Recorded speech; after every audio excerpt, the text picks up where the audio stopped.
This is Bob Oliphant from the Westford Historical Society and Museum, bringing you episode 52 of season 2 of the Westford Wardsman podcast.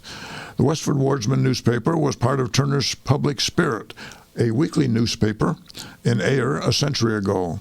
In this episode, we'll be reading the Wardsman for the week ending Saturday, December 25th, 1909, and I'll elaborate on what was happening in Westford in 1909. And I might add that this Christmas episode will be the last episode of season 2. This issue begins with the Westford Center section.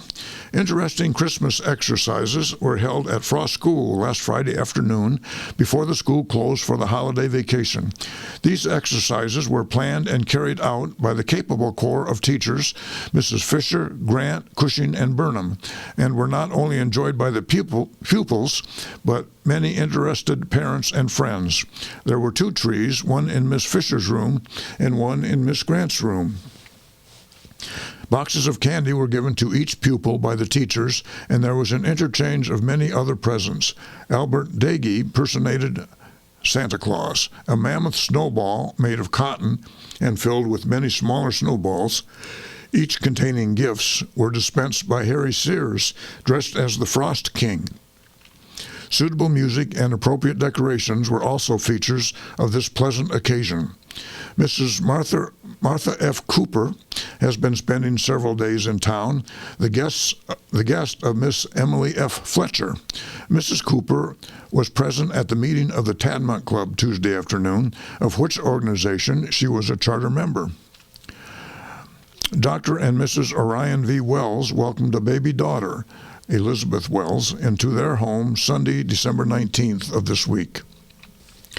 Mrs. M.J. Wheeler and Mrs. Leonard W. Wheeler were invited guests at the Middlesex Women's Club, Lowell, Monday, and enjoyed a lecture by Miss Mary Morris, daughter of William Morris, the craftsman, on pageantry and the mask, M-A-S-Q-U-E.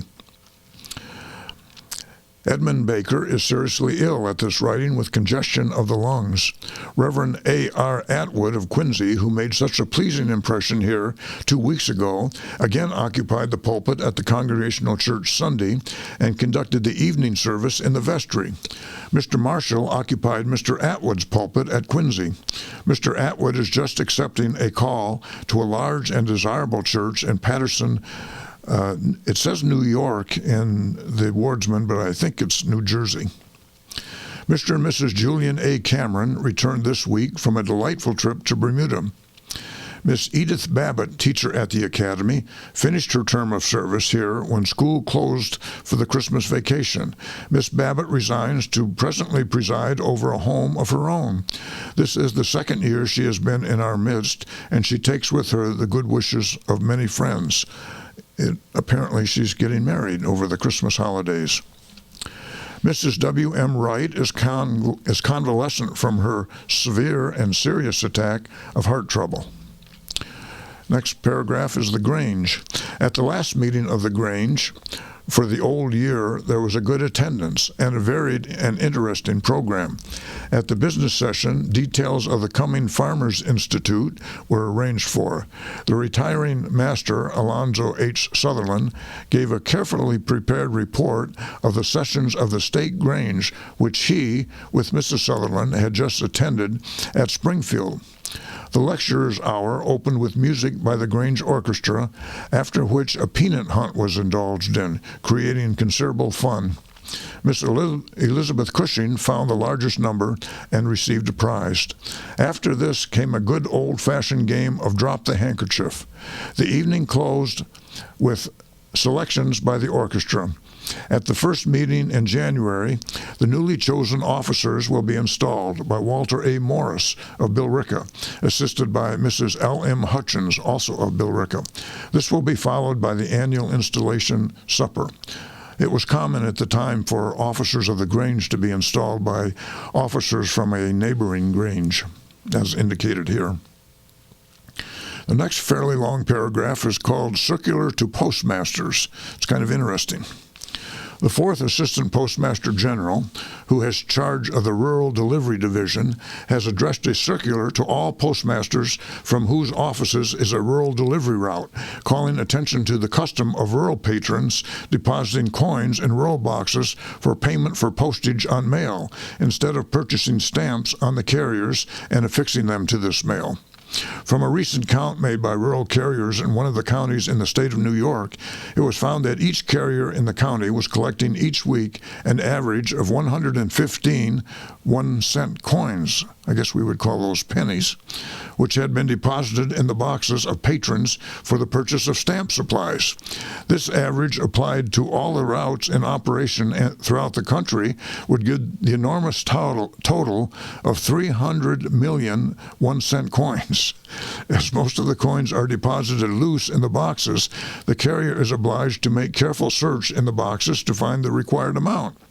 This results in needless hardship and suffering to the carriers in winter weather and delays the delivery and collection of the mails, and frequently results in actual loss to the carriers.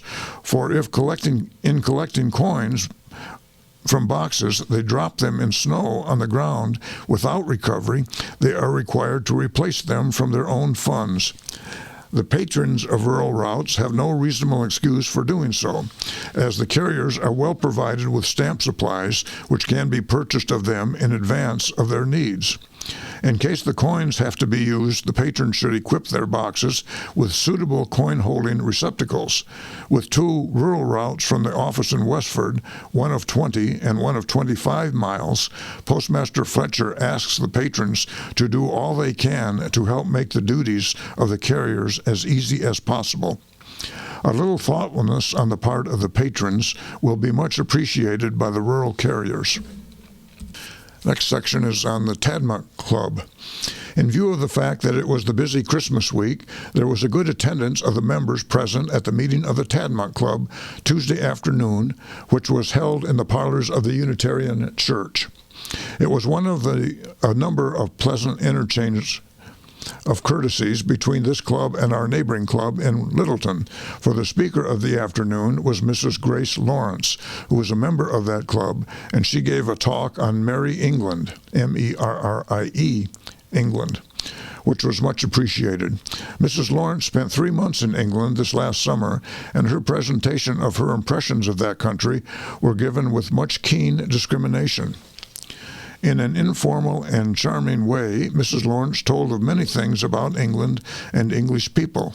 She called it Merry England because while many of us have the belief that English people are deficient in a sense of humor, they are withal a cheerful people with a love of holidays and sports, giving as an illustration some account of the famous boating regatta at Henley.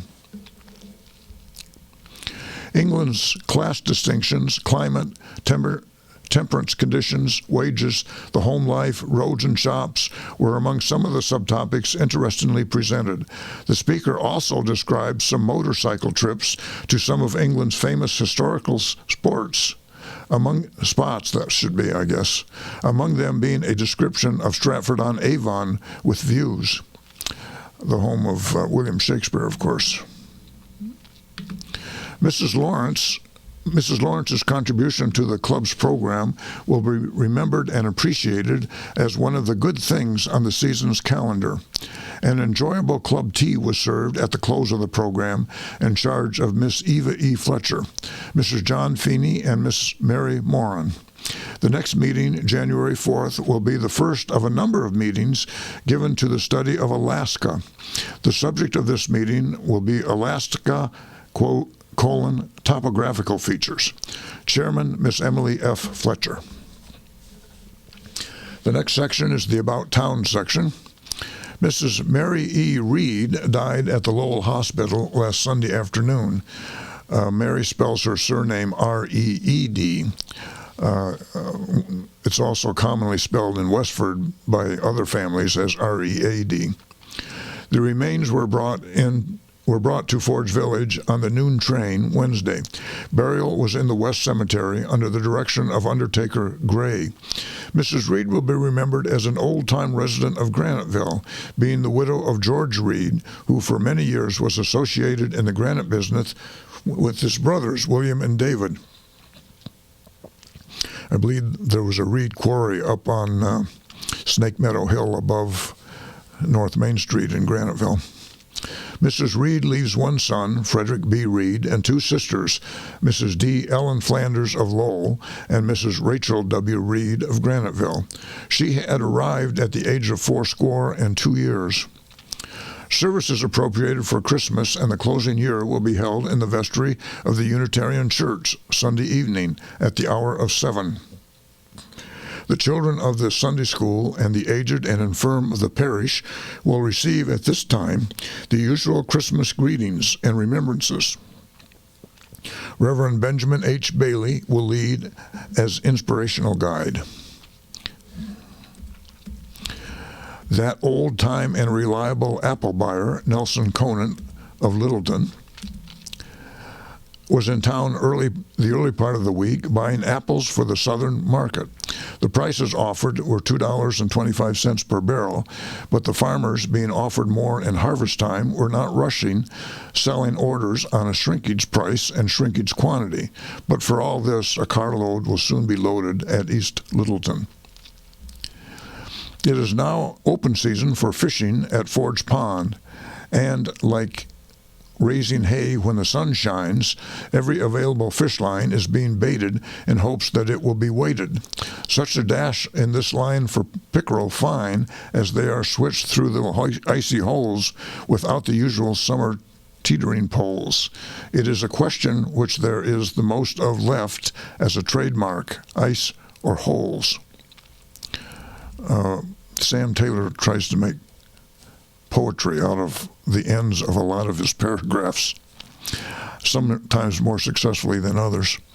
Horace E. Gould is making preparations to cut a large lot of lumber bordering on Kai's Pond.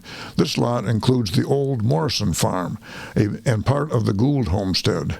Daniel H. Sheehan, cider and cloth manufacturer, has the contract for sawing.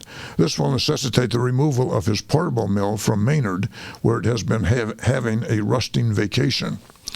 John A. Healy is busy hauling logs to the sawmill at Westford. The lumber will be used in the construction of his new barn. Alvin Poley still continues in an unimproved condition, and nature does not seem to encourage the expectation of length of years, now at this season of usual lengthening of days. The new house of Augustus Whidden on the Groton Road near Senator Fletcher's quarry is nearly ready for inhabitants. It adds grandeur to the whole Oak Hill region.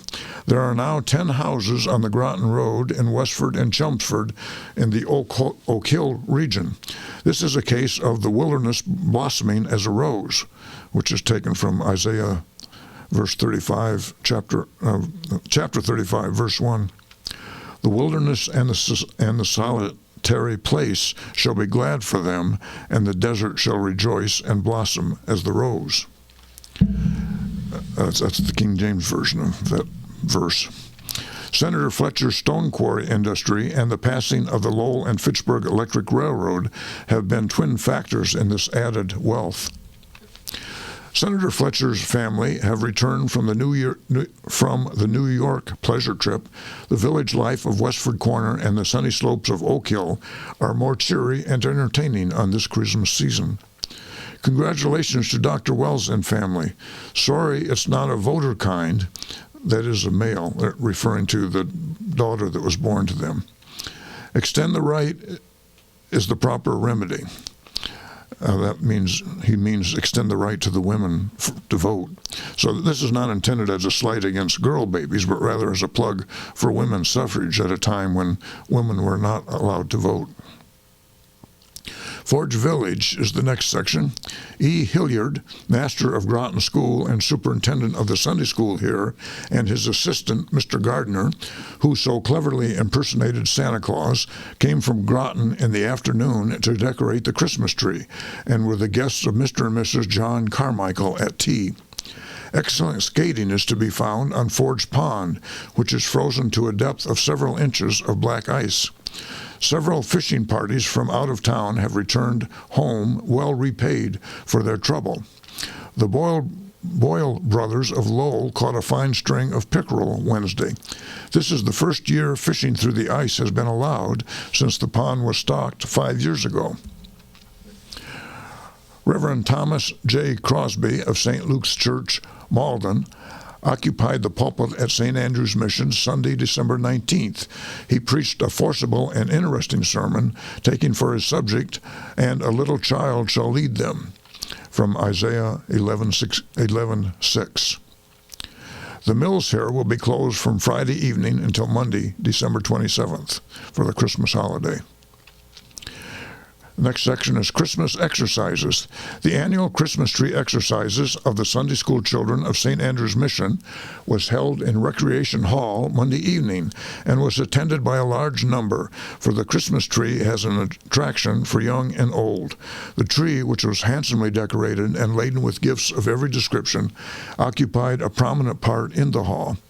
A very pleasing program was given by the children, which consisted of readings, piano solos, duets, and were well applauded. At the conclusion, Santa Claus suddenly made his appearance and was greeted with shouts of laughter, and the greatest excitement prevailed for a short time, as Santa, dressed in his fur coat and cap and long white whiskers, insisted upon shaking hands with all the children.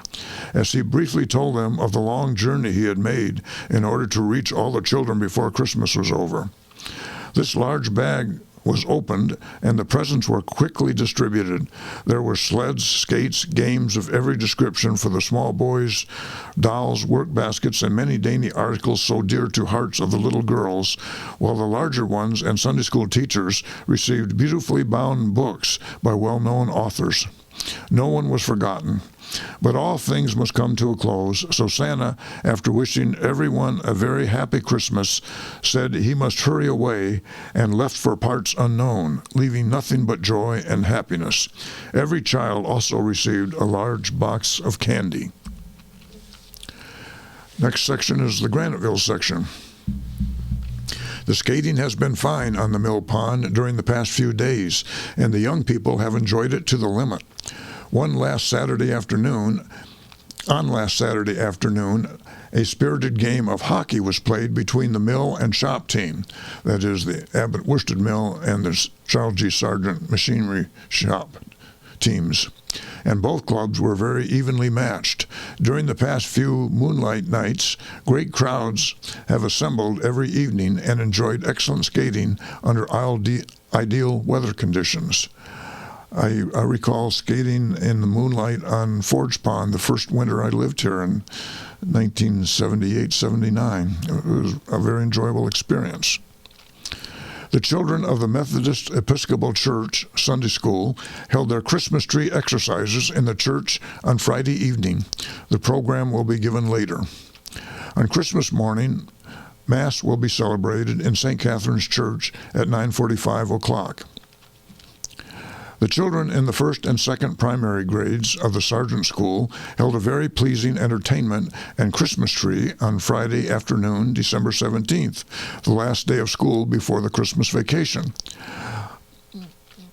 The tree was set up in Miss Dunn's room, and a very nice time was enjoyed by all. Each child present received some pretty gift with the usual box of candy. The whole affair was in charge of the primary teachers, Miss Mary A. Dunn and Miss Frances Baumister, who deserved a word of praise for their untiring efforts in making the little ones happy. Dr. Warren H. Sherman has recently returned from a brief visit spent at his former home in Damariscotta, Maine. Next item is called a Christmas concert. The Christmas exercises for the Sunday school children of St. Catherine's Church were held in the church on Wednesday evening and were very largely attended. The children all did finely in their respective parts, which reflects great credit on Miss Catherine Conley, who had general charge of arrangements, and assisted by Miss Fanny McCarthy and Miss Hattie O'Brien. Joe Wall made an ideal Santa Claus and pleased the children very much. The success of the whole affair rests in a great measure to the kindness of the Abbott Worsted Company, who sent a substantial check that enabled the committee to provide some suitable gift for every child present. The thoughtful and generous act is deeply appreciated by the members of St. Catherine's Parish. And that's the news in Westford for the week ending December 25th, 1909. Thank you for listening, and thanks Orion Cousins of Westford Cat for providing technical support. You can find transcriptions and podcasts from the Westford Wardsman at our website at museum.westford.org, or visit the Historical Society's Facebook page for more Westford news from a century ago. This is Bob Oliphant, and I hope you will join us for next week's Westford Wardsman podcast as we begin a new season. Thank you very much.